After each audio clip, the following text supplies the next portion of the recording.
Hello guys, welcome to yet another video of Karishma talks. ആ ചിരിയേണ്ട, ആരും പേടിക്കണ്ട.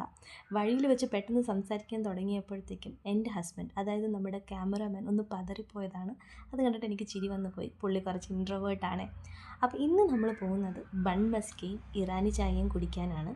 അതിനെന്താ ഇവിടെ എന്ന് നോക്കണ്ട, വെറുതെ ഒന്ന് നടക്കാനൊക്കെ തോന്നി നടന്നു. പിന്നെ ഞങ്ങൾ ബൺ മസ്ക കഴിച്ചു. ഗൈസ്, ഞാൻ 2 ഫ്ലേവറാണ് ട്രൈ ചെയ്തത്. ഒന്ന് pistachio and then the second one was choconut.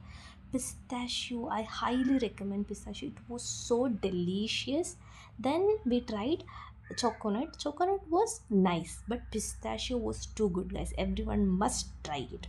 അതിനുശേഷം എനിക്ക് ബൈക്ക് ഓടിക്കാനുള്ള പൂതി തോന്നിയത് കാരണം കുറച്ച് തെരുവിളിയും കുറച്ച് വഴക്കും ഒക്കെ കേട്ട് അവസാനം കുറച്ച് നന്നായിട്ട് ഞാൻ ബുള്ളറ്റൊക്കെ ഓടിച്ച് പാതിരാത്രി വീട്ടിൽ പോകുന്നതാണ് നിങ്ങൾ കണ്ടുകൊണ്ടിരിക്കുന്നത്. അപ്പോൾ അടുത്തൊരു വീഡിയോ ആയിട്ട് കാണും വരെ ടാറ്റാ, ബൈ ബൈ.